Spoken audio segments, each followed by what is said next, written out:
రేవంత్ రెడ్డి ఏ బస్తాలు తీసుకొని పోయిండో ఢిల్లీకి అందరికీ తెలుసు. రేవంత్ రెడ్డి వాళ్ళ ఢిల్లీ బాసులకు, కేంద్రంలో ఉండే పెద్దలకు ఏ బస్తాలు మోస్తాడో, ఏ బస్తాలు మోసి ఇవాళ ఆ పదవి కాపాడుకుంటున్నాడో రాష్ట్రంలో చిన్నపిల్లలకు కూడా తెలుసు.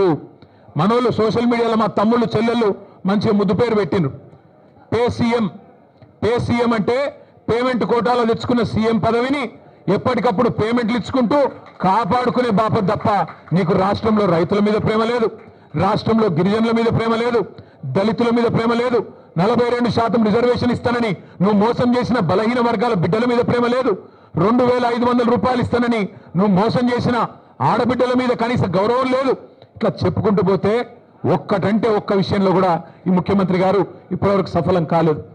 ఆయన వచ్చినా రాకపోయినా నేను మొత్తం లెక్క తీసుకొని వచ్చిన రాష్ట్రంలో మొన్న వేసిన రైతు బంధు అయిపోయింది మొత్తం వేసేసినామని చెప్పిన రైతు బంధు దానిలో డొల్లతనం కూడా ఆయనకు చెప్దామని వచ్చిన.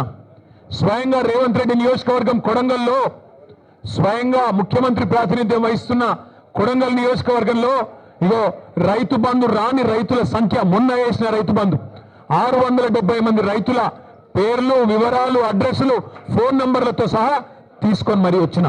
అట్లే రాష్ట్రంలో రుణమాఫీ కాని రైతుల జాబితా లక్షల సంఖ్యలో ఉన్నవారు, వారందరి జాబితా కూడా తీసుకొని వచ్చినాం.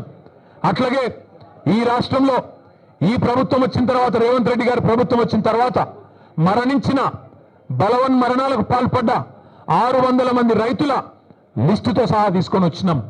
అట్లాగే ఈ రాష్ట్రంలో బోనస్ రాక పంటలు అమ్ముకునే దిక్కులేక ప్రభుత్వం కొనక మిల్లర్లకు అమ్ముకొని నష్టపోయిన రైతుల జాబితా కూడా మీరు ఏమంటే ఇవ్వడానికి సిద్ధంగా ఉన్నాం.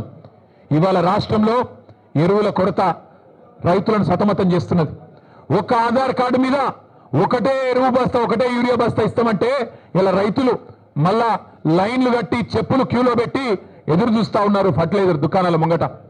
రేవంత్ రెడ్డి అధికారంలోకి వచ్చే ముందు ఒక పాటను తయారు చేసి దేశం మీదకి వదిలిరు. మళ్ళీ ఆనాటి రోజులు తీసుకొస్తామని చెప్పినారు. నిజంగానే ఆనాటి రోజులు తెచ్చిండ్రు. ఆనాటి రోజులు కరెంటు కోతల రోజులు, మళ్ళీ ట్రాన్స్ఫార్మర్లు పేలిపోయే రోజులు, ఆనాటి రోజులు ఎరువుల కోసం, విత్తనాల కోసం లైన్లలో నిలబడే రోజులు మళ్ళీ కాంగ్రెస్ ప్రభుత్వం తీసుకొని వచ్చింది. ఇందిరమ్మ రాజ్యం అంటే సంక్షేమ రాజ్యం వస్తుందేమో అనుకున్నారు ప్రజలు.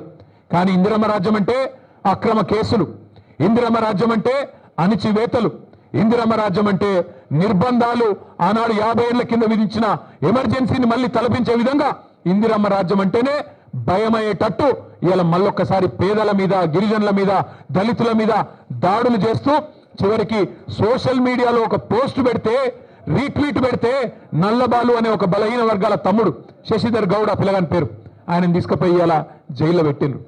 అందుకే ఇందిరమ్మ రాజ్యం అంటే ఏందో ప్రజలకు అర్థమైంది, ఆనాటి రోజులు అంటే ఏందో అర్థమైంది, మార్పు అంటే ఏందో అర్థమైంది, అన్ని విషయాలు అర్థమైనాయి. కాబట్టే కర్రుగాల్చి వాత పెట్టడానికి రేవంత్ రెడ్డి గారికి రాష్ట్ర ప్రజలు సిద్ధంగా ఉన్నారు.